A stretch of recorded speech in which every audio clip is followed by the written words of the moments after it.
तस्मै श्री गुरुवे नमः। कृष्णाय वासुदेवाय हरये परमात्मने प्रणतक्लेशनाशाय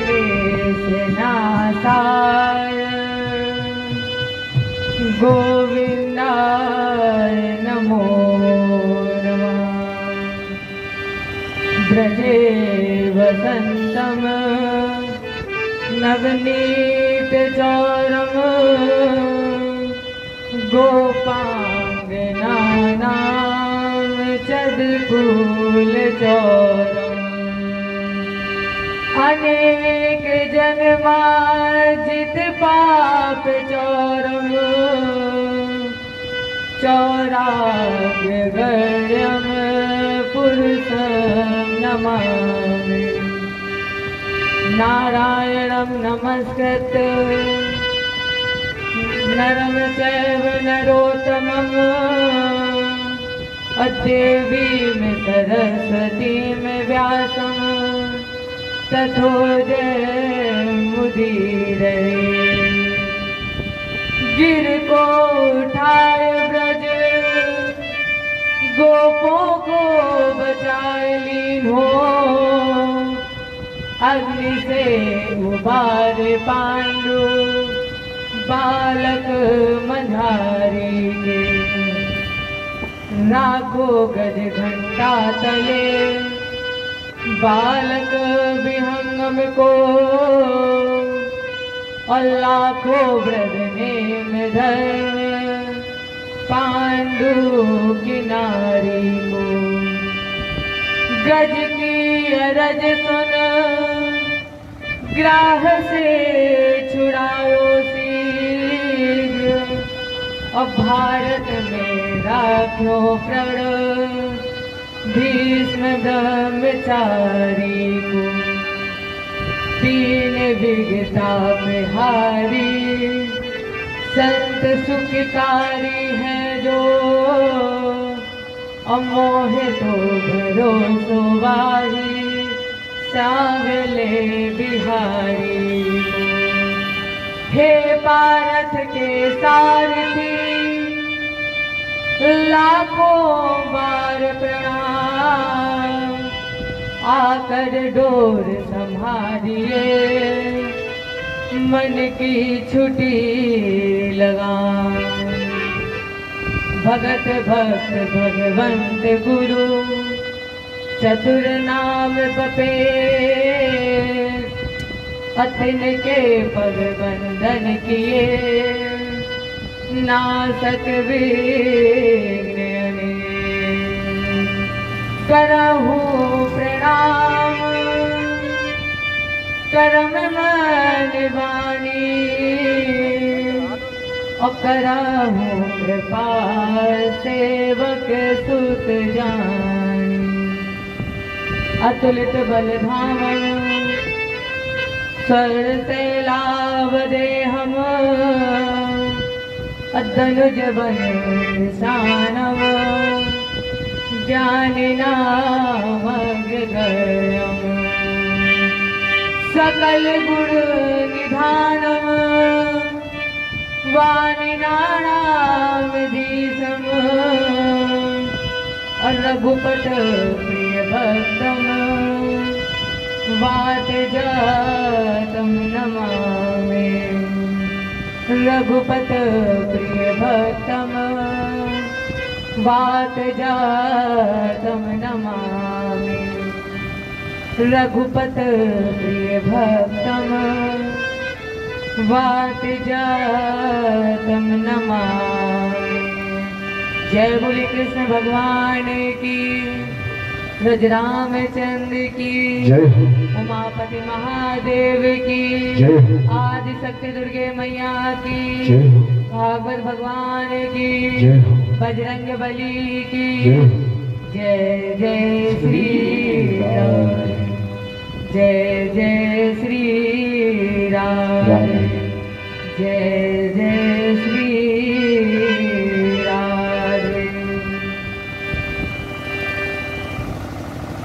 सभी लोग अपने गुरु गोविंद से कहे, प्रार्थना करें। मेरी बीती उमरिया सारी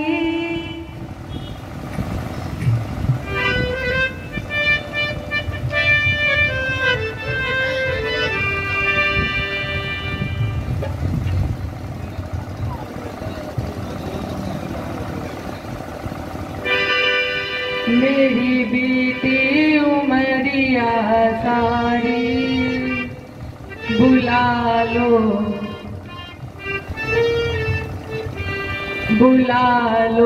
वृंदावन गिरधारी, बुला लो वृंदावन गिरधारी, बुला लो वृंदावन गिरधारी। मेरी बीती उमरिया सारी, मेरी बीती उमरिया सारी, मेरी बीती उमरिया सारी, मेरी बीती उमरिया सारी बुला लो, बुला लो वृंदावन गिरधारी, बुला लो वृंदावन गिरधारी, बुला लो वृंदावन गिरधारी। ताली बजा के सभी लोग बोलिए।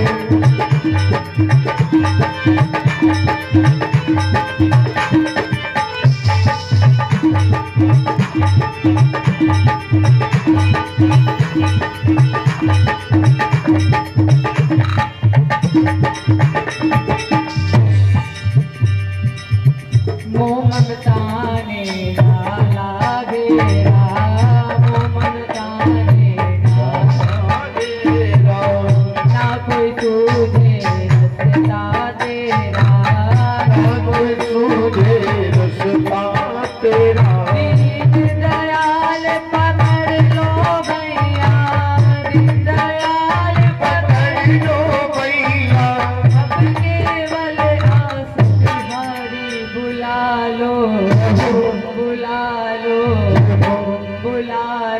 वृंदावन गिरधारी, बुला लो वृंदावन गिरधारी, बुला लो वृंदावन गिरधारी। वो मेरी बीती उमरिया सारी, वो मेरी बीती उमरिया सारी बुला लो, बुला लो, बुला लो वृंदावन गिरधारी, बुला लो वृंदावन गिरधारी।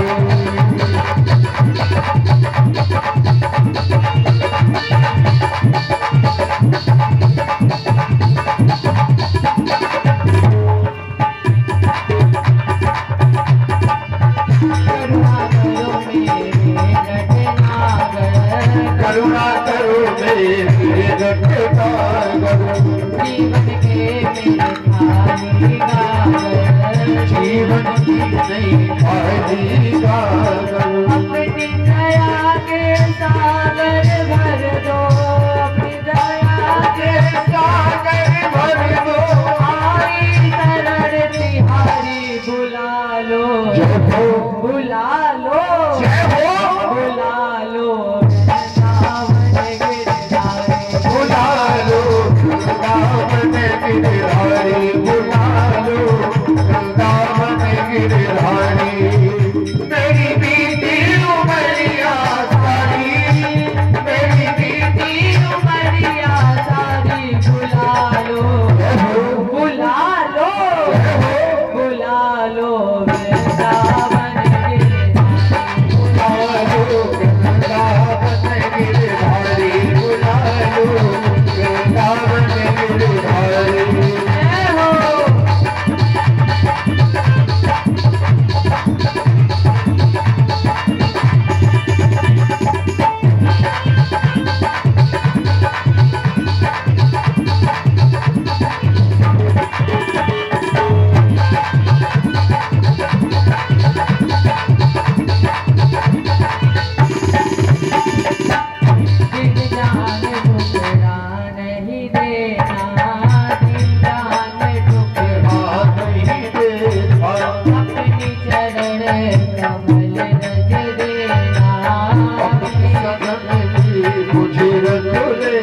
गिरधारी बुला लो वृंदावन गिरधारी बुला लो वृंदावन गिरधारी बुला लो वृंदावन गिरधारी बुला लो वृंदावन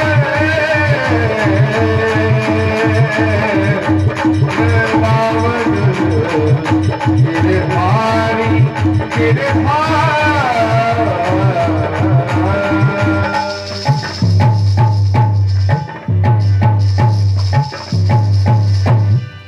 बोलो वृंदावन बिहारी लाल की जय।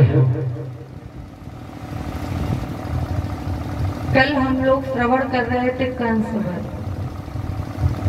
किस तरह से भगवान कृष्ण ने कंस को मारा। कंस को मारने के बाद लोगों को बहुत ही प्रसन्नता हुई। सभी ने दौड़ करके गोपाल को अंक में भर लिया। कंस के और 4 भाई थे, उनका भी उद्धार हो गया। उस समय कंस की पत्नियां कृष्ण के सामने रो रही थी, विलग रही थी। तब भगवान ने उनको समझाया, देवियों कोई किसी को यहाँ पे मारता नहीं है, सब अपने कर्मों से जन्म लेते हैं और मरते हैं। देवियों लोग कहते भी तो हैं, जिंदगी में हजारों का मेला जुड़ा, हंस जब जब उड़ा तब अकेला उड़ा। एक एक क्षण को जरा याद तो करिए, कितना कीमती एक एक क्षण है, और यही व्यर्थ जा रहा हमारा आपका। कृष्ण ने उनको आत्म उपदेश दिया, आत्मा के प्रति उन्हें जागृत किया। कंस की पत्नियों ने कृष्ण को हृदय से उतार दिया। कंस के अंतिम संस्कार के बाद भगवान ने नाना उग्रसेन को कारागृह से निकाला और इन्हें मथुरा का राजा बनाया। अपने माता पिता के चरणों में प्रणाम किया। अभिवादन शीलस्य नित्यम वृद्धोपसेविना अचत्वारि 10 वर्धन्ते आयुर्विद्या यशो बलम्। अपने माता पिता के चरणों में प्रणाम किया, बंधन मुक्त किया और माता पिता से कहा, मैं कैसा निष्कृष्ट पुत्र हूँ जो अपने माता पिता की सेवा नहीं कर सका। वसुदेव ने कृष्ण को अंक में भर लिया। बेटा, आज मैं बहुत प्रसन्न हूँ। कंस ने कितने लोगों के मुख से हंसी छीन ली थी। अरे लाला, आज तुमने वही हंसी, वही खुशी सबके चेहरे पर वापस कर दी है। इधर कृष्ण और वसुदेव जी बात कर रहे थे, इधर मैया देवी की बार बार निहारती जा रही है। गोविंद को कहती है, अरे यशोदा ने लाला को कितना प्यार किया है, कितने प्यार से रखा है, तभी तो 11 वर्ष 56 दिन का मेरा कृष्ण, यदि यशोदा का वात्सल्य न मिलता तो 11 वर्ष 56 दिन का मेरा कृष्ण 16 साल जैसा ना दिखता। मन ही मन में देवकी जी यशोदा जी को प्रणाम करती हैं। नंद बाबा और कृष्ण के सखा कन्हैया से कहते हैं, लाला वृंदावन नहीं चलोगे? क्योंकि आते समय तूने कहा था मैया से कि मैं परसों आ जाऊंगा। लाला चलोगे नहीं? सुखदेव जी कहते हैं, परीक्षित, उस समय जो करुण क्रंदन हुआ, जिस बाबा ने उंगली पकड़कर कृष्ण को चलना सिखाया, जो ब्रजवासी 24 घंटे कृष्ण के साथ रहे, उन सबसे गोविंद ने दो टुक कह दिया है कि आप लोग जाइए, मैं शीघ्र आने की चेष्टा करूंगा। बाबा नंद को समझाया, धैर्य बनाकर इन्हें वापस गोकुल भेज दिया। भगवान कृष्ण का यज्ञोपवीत संस्कार हुआ। यज्ञोपवीत संस्कार के बाद कृष्ण को भेजा गया गोकुल पढ़ने के लिए। उज्जैन में कृष्ण को पढ़ने भेजा गया, लेकिन आचार्य दक्षिणा में भगवान ने संदीपन जी का पुत्र, जो प्रभास क्षेत्र में समुद्र में डूब गया था, इसे लाने के लिए भगवान समुद्र के पास गए। यहाँ पर पंचजन नाम का दैत्य था, जिसके शरीर पर शंख का कवच था। भगवान कृष्ण ने पंचजन दैत्य का उद्धार करके इसके शरीर से कवच उतार लिया और अपने हाथ में धारण कर लिया।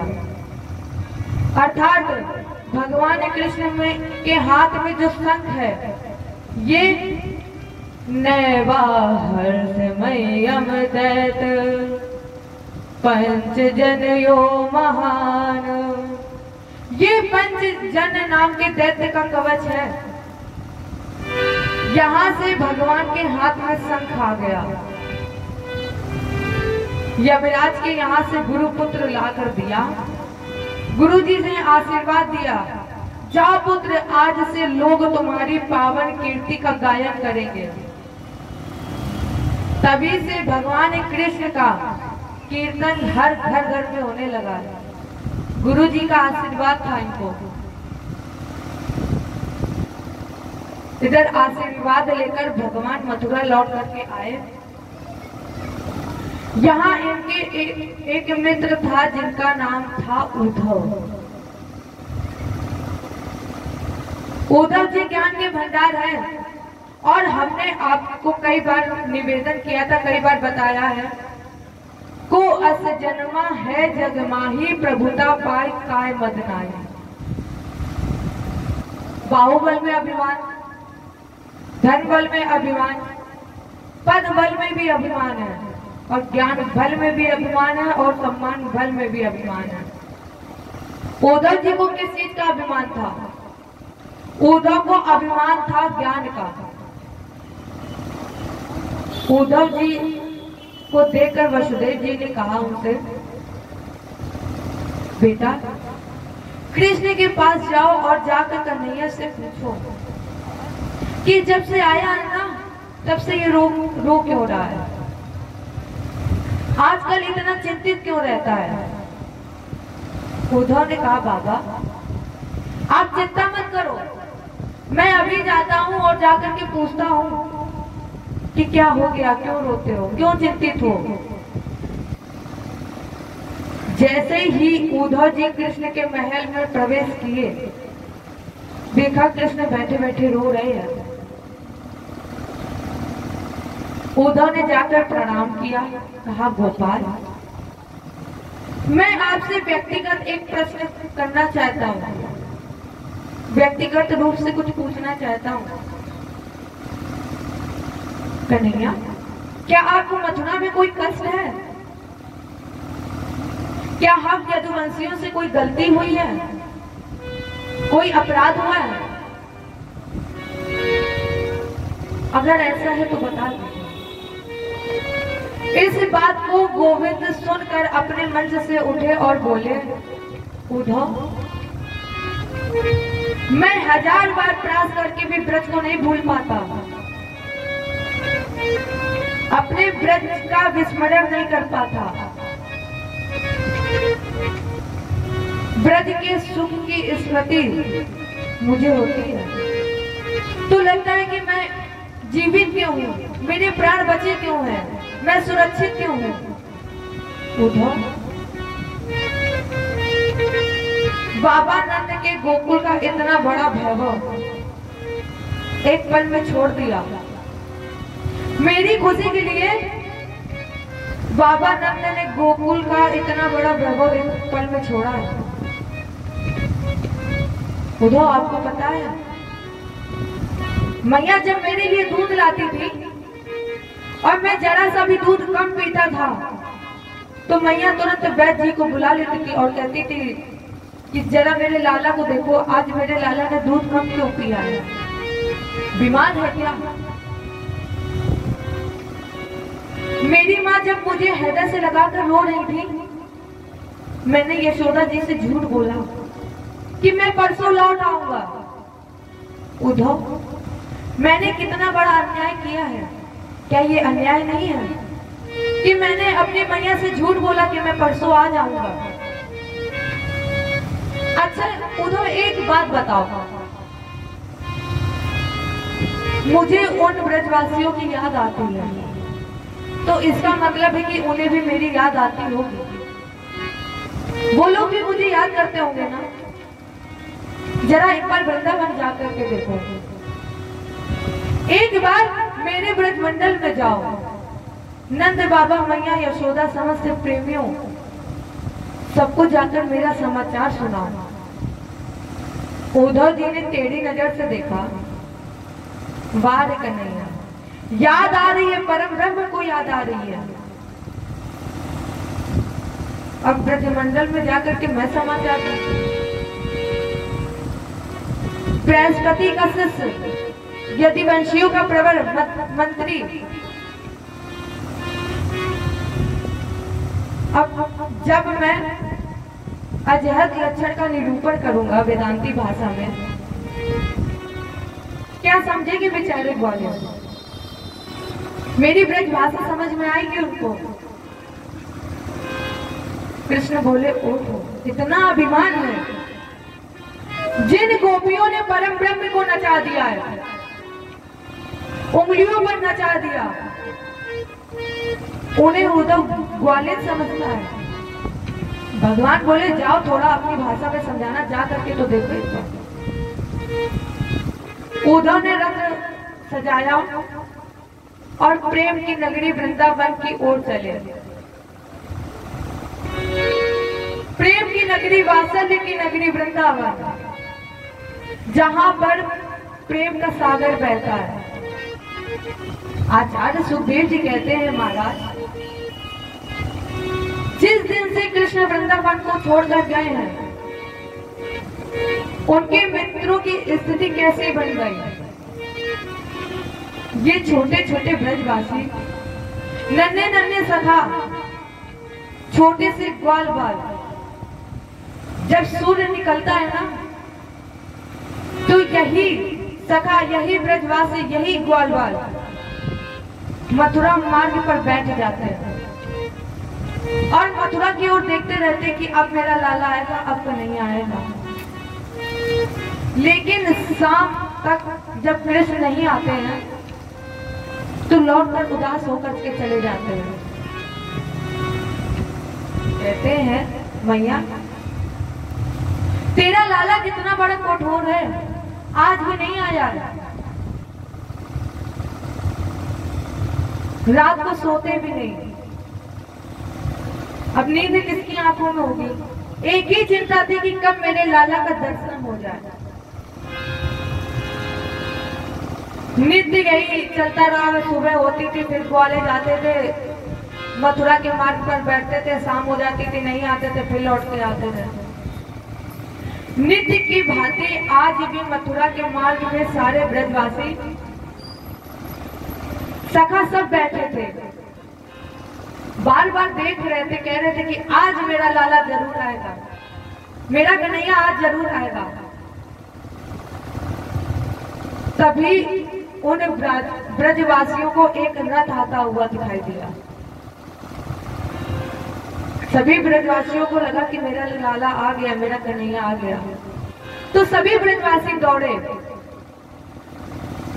रथ को ब्रजवासियों ने घेर लिया। अब देख रहे कि लाला कहाँ है। जैसे ही रथ में किसी और को बैठे हुए देखा, सबने हाथ जोड़े, कहा जय श्री कृष्णा। उद्धव जी ने कहा जय श्री कृष्णा। अपना परिचय दिया, मैं उद्धव हूँ, मथुरा से आया हूँ और कृष्ण का मित्र हूँ। गोविंद ने ही मुझे भेजा है आप लोगों के पास कि मैं आप लोगों को बता सकूं। मैं माता यशोदा का दर्शन प्राप्त करने के लिए आया हूँ। मुझे माता यशोदा का दर्शन मुझे कहाँ सुलभ होगा। ब्रजवासी 2 मिनट मौन के मौन हो गए। उद्धव जी बोले, वाह रे कन्हैया, बरसों के बाद यदि याद भी आई है तो मित्र को भेज दिया। माँ यशोदा के महल का मार्ग बताना जरूरी नहीं है।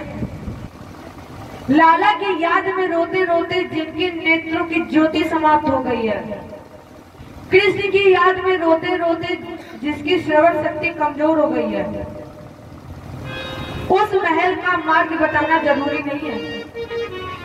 आप उद्धव जी ने कहा कि मैं पहुंचूंगा कैसे। ब्रजवासी बोले, तुम्हें ये जो पानी बहता हुआ दिख रहा है ना, ये नाली नहीं है। उद्धव जी बोले, हाँ ये पानी बहता हुआ दिख रहा है। तो बस इस पानी का जहां अंत है वही यशोदा जी का महल है, क्योंकि ये कोई नाला नहीं है, ये कोई पानी नहीं है। मैया यशोदा, नंद बाबा, हजारों गोपी किशोरी राधा के नेत्रों से बहने वाली धारा है ये, और इसका जहां अंत दिखाई दे तो समझ लेना कि यशोदा जी का महल आ गया है। उद्धव जी ने सोचा, ऐसा आकर्षण तो मैंने आज तक पहले कहीं देखा ही नहीं। उद्धव जी रथ के नीचे उतरे, धीरे धीरे यशोदा महल की ओर जा रहे थे। 85 चौक वाला नंद रानी का महल, जिस महल में कभी गाया जाता था, नाचे नंदलाल नचावे हर की मैया, और मैया धीरे धीरे करके ताली बजाती थी, गोविंद नृत्य करते थे, वही आज महल सूना हो गया है कन्हैया के जाने से।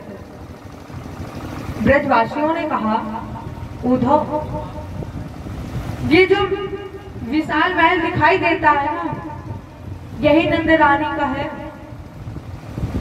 और उस महल में के सामने जो माला लेकर बैठे हैं, यही नंद और यशोदा है। उद्धव जी ने जैसे ही महल में प्रवेश किया, कोने कोने से केवल एक ही आवाज आ रही थी, जय श्री कृष्णा, जय श्री कृष्णा, जय श्री कृष्णा। उद्धव जी देखते रह गए।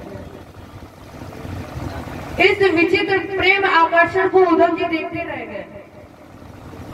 नंद रानी को जाकर के प्रणाम किया, कहा, मैं उद्धव हूँ, मथुरा से आया हूँ। और जैसे ही उद्धव ने जोर से कहा कि मैं उद्धव हूँ और मथुरा से आया हूँ, यशोदा के हाथ से माला छूट गई और चिल्लाकर बोली, अरे उद्धव, जरा धीरे धीरे बोलो, मैंने अभी अपने लाला को पालकी पर सुलाया है, बड़ी मुश्किल से सोया है वो, और अगर जोर से बोलोगे ना तो वो जग जाएगा, इसलिए उद्धव धीरे धीरे बोलो।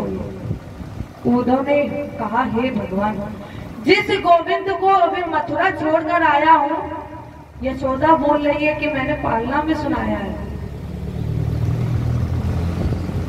उद्धव के ज्ञान की पहली सीढ़ी खिसक गई। मैया से बोले, मैया, आप कह रही हैं कि आपने कन्हैया को पालने पर सुलाया है,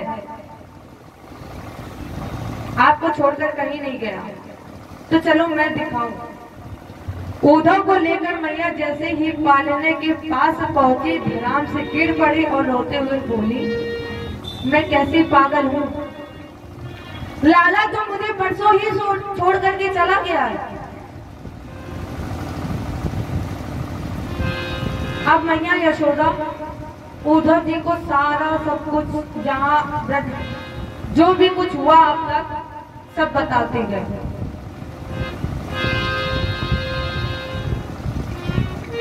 ये बृहस्पति का शिष्य, ज्ञानियों का अग्रग्रह उद्धव मां यशोदा के चरणों में साष्टांग लेट गया, चरणों की धूल मस्तक पर लगाई और रात भर बैठकर नंद यशोदा जी से चर्चा हुई।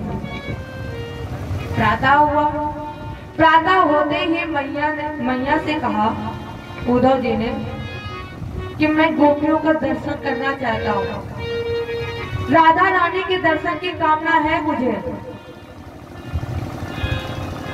मैया ने बताया कि एक बगीचे के पीछे वहीं पर सब गोपियां बैठ कन्हैया का इंतजार कर रहे। उद्धव जी गए, एक सुंदर से बगीचे में लाखों गोपियों के बीच में श्री किशोरी राधा जी शांत बैठे हैं। उद्धव जी एक वृक्ष के पीछे खड़े हो गए और मन ही मन में सोच रहे हैं, जब नंद रानी से बात करने के काबिल नहीं समझता अपने आप को, तो मैं श्री राधा से कैसे बात करूंगी। पहले इनकी मन की स्थिति का अध्ययन तो कर लूं। यहाँ किशोरी जी ने कोई श्रृंगार नहीं किया है। उद्धव जी एक वृक्ष के पीछे खड़े होकर गोपियों की बातें सुन रहे थे। एक गोपी बोली, प्रिया जी आपको पता है आज मेरे स्वप्न में कन्हैया आए थे, माखन चुरा कर भागने लगे और जैसे ही मैंने पकड़ने का प्रयास किया तो मेरी आंख खुल गई। किशोरी जी स्वप्न की बात सुन रही हैं पर कुछ बोल नहीं रही है, केवल रो रही है। तब तक दूसरी गोपी ने कहा, अरे प्रिया जी आपको पता है आज मेरे सपने में भी कन्हैया आए थे, मेरे गऊ बछड़ों को खोलकर भाग रहे थे और जैसे ही मैं उनके पीछे भागी उनको पकड़ने का प्रयास किया, मेरी आंख खुल गई। उद्धव जी सब दर्शन कर रहे हैं। एक गोपी ने बड़े स्नेह से पूछा, राधा रानी क्या आपको कभी स्वप्न में कन्हैया नहीं है? क्या कभी भी स्वप्न में कन्हैया के दर्शन नहीं हुए? क्या कृष्ण आपको कभी स्वप्न में दर्शन नहीं देते थे? और यदि अगर देते थे तो आप हमें क्यों नहीं बताते? किशोरी जी ने हाथ जोड़कर कहा, स्वप्ने पश्यन्ति यहाँ कांतम अधन्यास्ता सखियोसिता अस्माकं तु गते कांते गता निद्रापि वैदिनी। राधा ने कहा, कृष्ण स्वप्न में जिनको दर्शन देता है उन गोपियों को मैं प्रणाम करती हूँ, वो भाग्यवती है। लेकिन मेरी स्थिति तो ऐसी बन गई है कि जिस दिन से मेरे प्राण वल्लभ श्री कृष्ण मुझे छोड़कर गए हैं ना, मेरी नींद ही चली गई उनके साथ। उद्धव जी ने सोचा कि प्रभु को ब्रज से गए हुए तो कई वर्ष बीत गए और इतने दिन से किशोरी जी सोई नहीं है, इनको नींद नहीं आई। इतनी वार्ता हो रही थी कि एक गोपी ने तुरंत राधा रानी से कहा, क्यों रो रही हो उसकी याद में? मैंने तो निश्चय ही कर लिया है कि जीवन में कभी काले से प्रेम करना ही नहीं है, कभी मैं काले से प्रेम करूंगी ही नहीं। और ये जितने भी काले होते हैं ना, ये सब कपटी होते हैं। इतनी वार्ताएं आपस में चल रही थी कि तुरंत एक भौरा आ गया। उड़ता हुआ भौरा भौ भौ शब्द करते हुए गोपियों के पास भ्रमण करने लगा। तो एक गोपी ने कहा, देखो ये भी काला है, जरूर कृष्ण का मित्र होगा। अरे भौरे, क्यों बार बार मेरे पैरों पर गिर रहे हो? क्यों बार बार हमें तकलीफ देते हो? और तुम्हारे मूंछों पर कुछ कुमकुम सा लगा है, इससे स्पष्ट हो गया है कि तुम कपटी कृष्ण के दूत हो। अरे वो आज का कपटी नहीं है, जन्म जन्म का कपटी है वो। भौरे ने कहा देखो, मेरे गोविंद को कपटी मत कहना। तो गोपियों ने कहा ये सब बातें छोड़ो, सिर्फ ये बताओ कि मेरा कन्हैया क्या खुश है? ठीक तो है मेरा कन्हैया, आनंद से तो है, क्या हमारी याद उसे नहीं आती है? भौरा सुना और सुन करके चला गया। उद्धव जी देख रहे थे। उद्धव जी ने देखा और आकर कहा देवियों, आप समस्त गोपियों के चरणों में मैं प्रणाम करता हूँ, आपके चरणों में वंदन करता हूँ और निवेदन केवल इतना करता हूँ कि जिस श्री कृष्ण को प्रियतम मानकर आप पूज रही है ना, वो श्री कृष्ण साक्षात ब्रह्म है। इसलिए आप मन को ब्रह्म में लगाओ और यही जीवन का सार है। एक गोपी ने उद्धव जी को टेढ़ी नजर से देखा, जवाब दिया उद्धव ठीक बोल रहे हो तुम कि मन को ब्रह्मा जी के में लगाओ, और अगर किसी के पास मन ही ना हो तो वो क्या करे? उद्धव को समझ में नहीं आया। उद्धव जी ने कहा मतलब? गोपी बोली मन तो केवल एक होता है और उस एक मन को मेरा कन्हैया चुरा करके मथुरा ले गया। अब मन हमारे पास नहीं है तो ब्रह्म में कैसे लगाओ मन को? अब तुम तो कृष्ण के सखा हो, हमारी बात सुन लो। हम किसी ब्रह्म को नहीं जानते हैं, हम जानते हैं तो केवल श्री कृष्ण को जानते हैं, केवल कन्हैया को जानते हैं। गोपियां समझा रही हैं। एक गोपी ने कहा ये तो प्रेम की बात है उद्धव, ये तो प्रेम की बात है उद्धव, बंदगी तेरे बस की नहीं है, ये तो प्रेम की बात है उद्धव, बंदगी तेरे बस की नहीं है, ये तो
यहाँ सर देखे हो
रोते, समझाते समझाते उद्धव जी के नेत्रों से भी अश्रु की धार बहने लगी। 7 महीने तक उद्धव जी को होश नहीं आया है। 7 महीने बाद उद्धव के शरीर को होश आया तो उन्होंने अपने आप को गोपियों के चरणों में देखा। उद्धव के नेत्र सजल हो गए और एक ही बात कही, हे गोपाल, यदि मुझे मानव शरीर मिले तो केवल ब्रजमंडल में ही मिले। सुखदेव जी कहते हैं, राजन,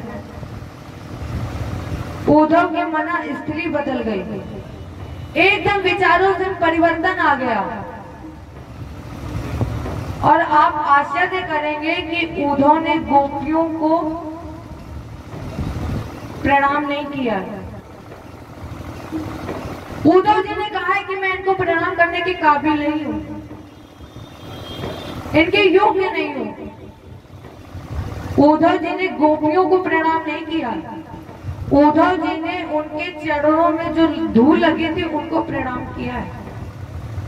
कहा, देवियों, मैं आपको वचन देता हूं कि श्याम काल तक कन्हैया आपके सामने होगा।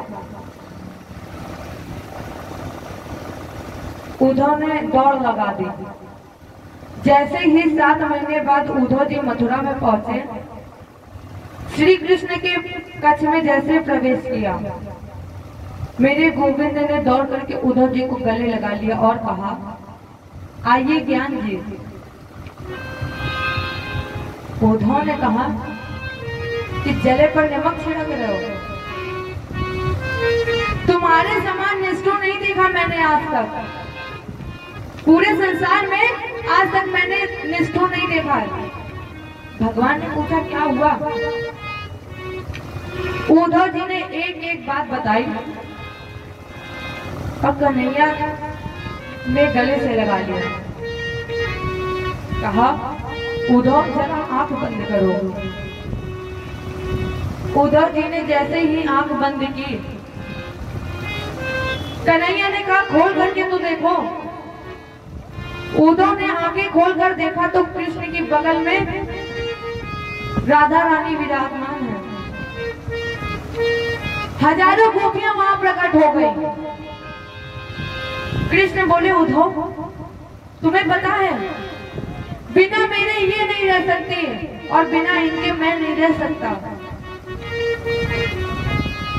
उद्धव जी को जो ज्ञान में अभिमान था, भगवान ने उस ज्ञान के अभिमान में भक्ति का रंग डाल दिया। जितना अभिमान था सब भक्ति में रंग गया। इसके बाद भगवान उपजा के घर गए। ये जो आपने गोपी उद्धव संवाद सुना, इस पर अगर चिंतन किया जाए तो इस प्रसंग से आपको 2 शिक्षाएं मिलती है। गोपियों ने उद्धव के माध्यम से दी है, जो मैं ऐसा जानती, प्रीत करे दुख हो और नगर ढिंढोरा बीजती, प्रीत न करियो।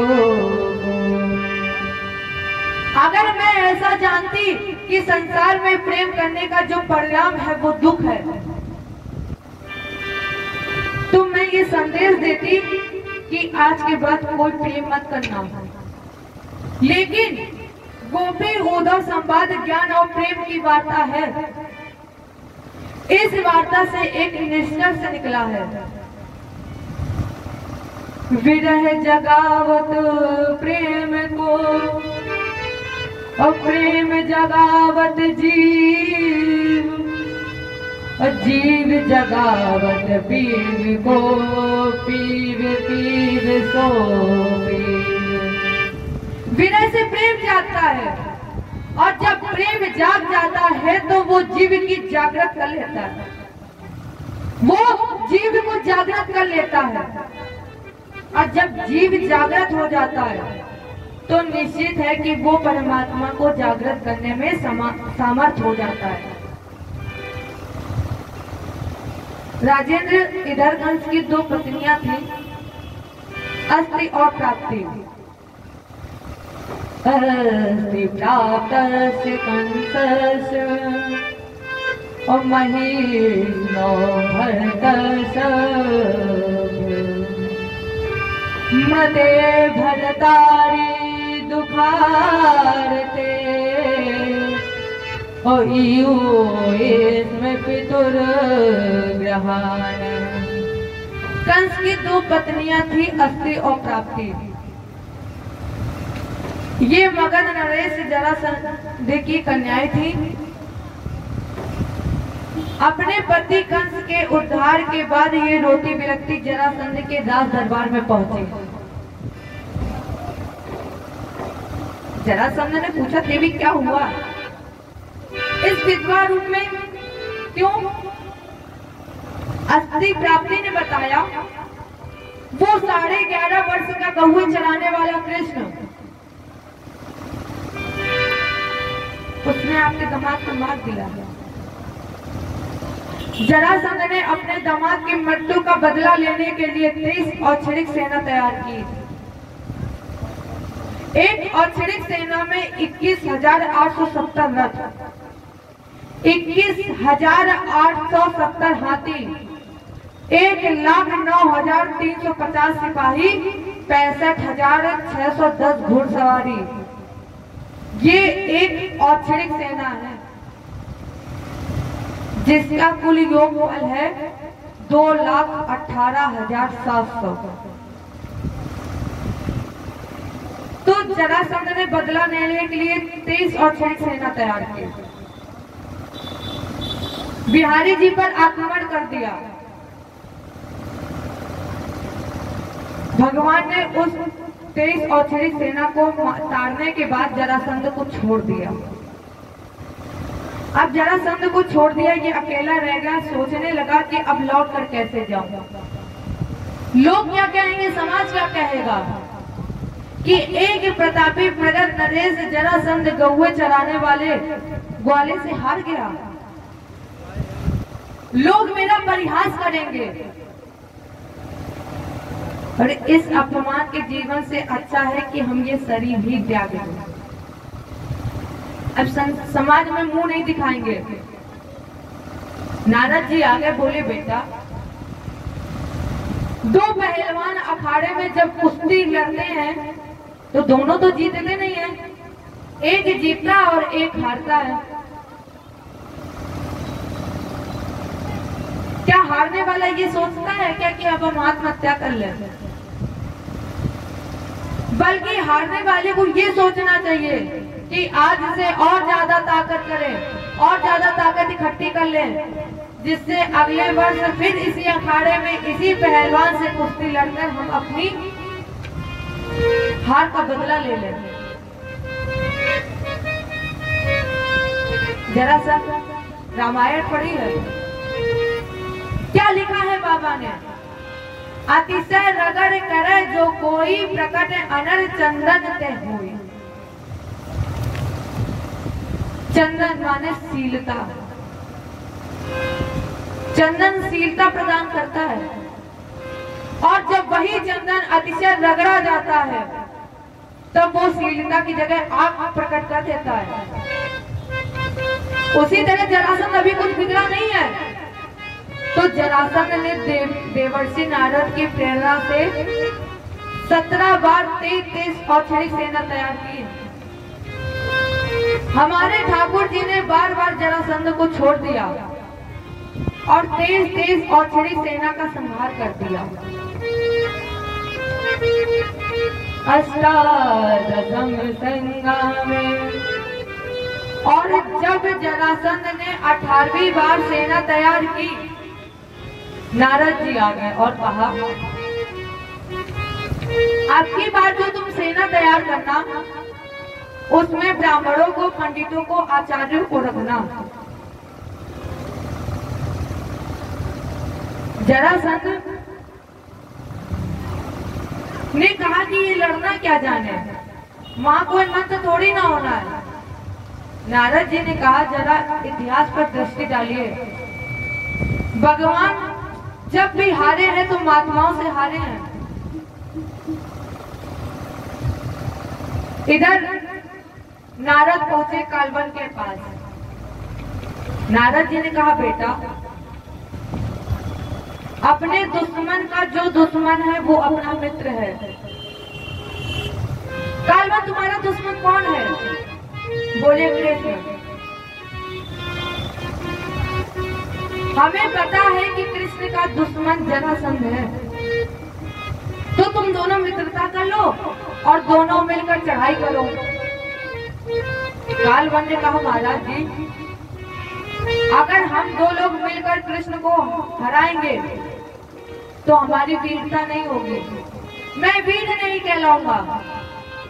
नारद जी ने कहा मौका मिला है, हाथ से मत जाने देना।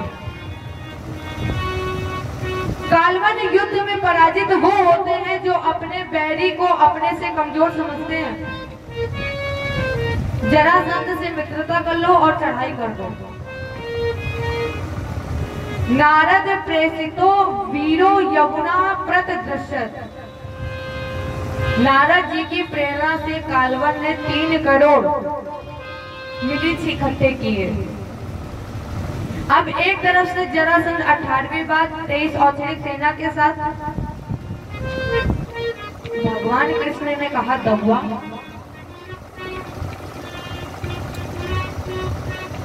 अगर लड़ने वाले 2-4 इकट्ठे मिल जाएं और तुम अकेले हो तो उनसे लड़ो नहीं, बल्कि किसी प्रकार वहां से बच के भाग लो, निकल लो। दहुआ ने कहा अब की बार जरासंध के सामने भागेंगे नहीं। कन्हैया ने दहुआ से कहा कि अब की बार जरासंध के सामने से भागना पड़ेगा। बलराम जी ने कहा हम भाग नहीं सकते हैं। कन्हैया ने दहुआ को समझाया। दहुआ को समझाने के बाद भगवान ने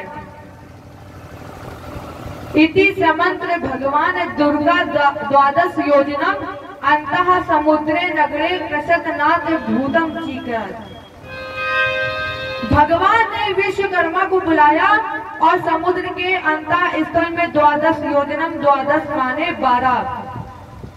12 योजन में एक दुर्ग का निर्माण कराया और इसका नाम रखा गया द्वारिका। इसके बाद भगवान ने योग माया को बुलाया, सारे मथुरा को धन धान्य के सहित ठाकुर जी ने सुरक्षित द्वारका में पहुंचा दिया। अब द्वारका में 2 ही बचे थे, कृष्ण और बलराम। कन्हैया बोले कि दहुआ तुम मथुरा की सुरक्षा में लग जाओ, तब तक हम अपने शत्रु कालवन से मिलकर आ रहे हैं। भगवान अकेले टहलते टहलते कालवन के पास पहुंचे। कालवन ने कहा अरे कृष्ण, हम तुमसे युद्ध करने आए हैं, तुम्हारी सेना कहाँ है? भगवान बोले हम तैयार हैं, हम भी लड़ने ही तो आए हैं। तो कालवन ने पूछा सेना कहाँ है? भगवान बोले तेरे जैसे लड़ने के लिए सेना की जरूरत क्या पड़ेगी मुझे, अकेले हम लड़ेंगे। कालवन ने कहा एक कंस को क्या मार लिया, अगासुर को क्या मार लिया, व्योमासुर का संहार क्या कर दिया, तो अपने आप को वीर समझने लगे हो। भगवान बोले नहीं, हम वीर तो नहीं है, लेकिन हम लड़ने जरूर आए हैं। कालवन ने कहा अगर तुम पर हम इस तरह वार करेंगे तो लोग हमें वीर नहीं समझेंगे। तो कालवन ने कहा सेना पीछे हट जाओ। भगवान बोले बराबरी तो अभी भी नहीं हुई, तुम रथ पर बैठे हो और हम पैदल हैं। तो कालवन ने सारथी से कहा रथ भी हटाओ। रथ हट गया। भगवान बोले बराबरी अब भी नहीं है। कालवन ने कहा क्यों?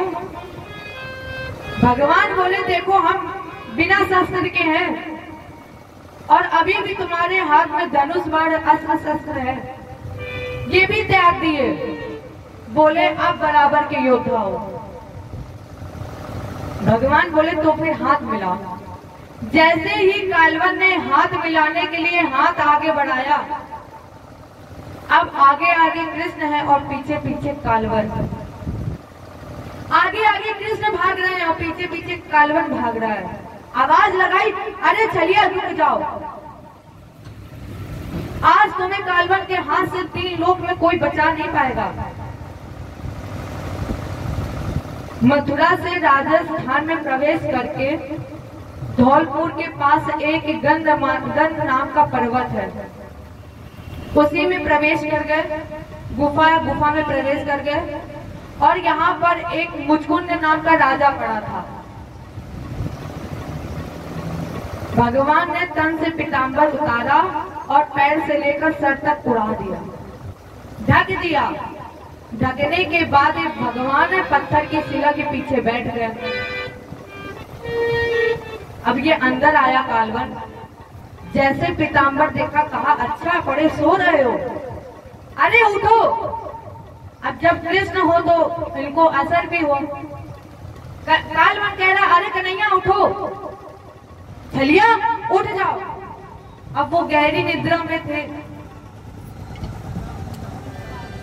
तो ये गहरी निद्रा में सो रहा था। इसे क्रोध आ गया। आवेश में आकर इसने उस सोए हुए राजा पर अपने पैर का प्रहार कर दिया। और जैसे ही पैर का प्रहार किया, देह देना अग्नि न दग्धु। मुचकुंद पर जैसे पैर का प्रहार हुआ, उठ करके बैठ गया और जैसे ही कालवन की तरफ देखकर राजेंद्र एक क्षण नहीं लगा, कालवन जल करके भस्म हो गया। वहीं पर भगवान चतुर्भुजी रूप में प्रकट हो गए। राजा परीक्षित ने पूछा, ये है कौन? राजा परीक्षित ने कहा, कौन हो? बताया कि ये सूर्यवंश के एक राजा थे, मानधाता। ये मानधाता का पुत्र था मुचकुंद। देवासुर संग्राम में इंद्र के पद से युद्ध किया, इंद्र को विजय मिली। विजय मिलने के बाद कहा कि वर मांगो।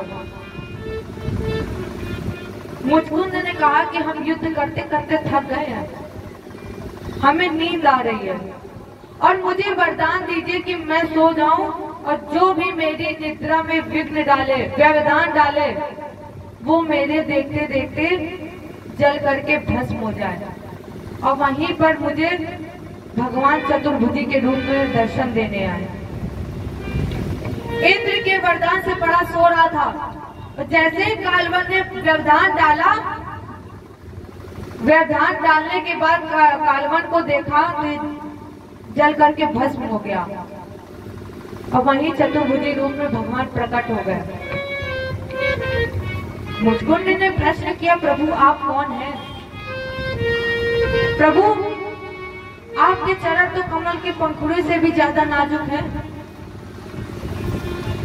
लेकिन ये जो रास्ता है ना, ये बड़ा कठोर और पथरील है। इस मार्ग में भटकने वाले आप कौन हो? अपना परिचय दीजिए मुझे। भगवान बोले, मैं वो हूँ जिसके हजारों नाम है, जिसके हजारों जन्म है। मुचकुंद, मैं वो हूँ जिसके हजारों कर्म है। कौन? बोले, कोटि जन्म मुनि यतन कराही, अंत राम कहीं आवत नाही। कौन हूँ मैं? अंत में जो मेरा नाम ले लेता है ना, वो जन्म और मृत्यु के बंधन से टूट जाता है। मुचकुंद, अब तेड़ो यदुकुल, यदुकुल में जन्म लेने वाला वसुदेव जी का पुत्र, इसलिए जगत में मैं कहलाता हूँ वासुदेव। मुचकुंद ने तुरंत चरण पकड़ लिए। ठाकुर जी, आपने मुझ पर कृपा की है, आपने मुझे दर्शन दे दिया है, अब एक कार्य और कर दीजिए। भगवान ने कहा बोलिए। मुचकुंद ने कहा ठाकुर जी, दशा मुझ दीन की भगवान संभालोगे तो क्या होगा। भगवान मुस्कुराए बोले, मुझको अभी हमारा तुम्हारा मिलन एक बार और होगा। और ऐसा संत लोग कहते हैं कि यही मुचकुंद कलयुग में आ करके नरसी बना है। इन सबका संहार करने के बाद भगवान कृष्ण ने अपने बड़े भैया का पकड़ा हाथ और जरासंध के सामने पहुंच गए। जरासंध ने कहा, अरे छलिया कहाँ है तुम्हारी सेना। भगवान बोले, जरासंध, जिसने 17 बार तेरी तेज और चिड़िक सेना को बार बार संहार किया है, बार बार हराया है, 17 बार पराजित किया है, उससे 18वीं बार सेना की क्या जरूरत है। एकदम से जरासंध ने कहा, आक्रमण। अब अलग अलग संत संप्रदाय बैठो हो। कन्हैया बोले, भागो रउआ भागो। तो भगवान कृष्ण युद्ध मैदान छोड़ करके भाग खड़े हुए। इसलिए इनका एक नाम यहीं से रणछोड़ दास पड़ गया। जय बोलो रणछोड़ दास भगवान की। गोविंद मेरो है, गोपाल मेरो है।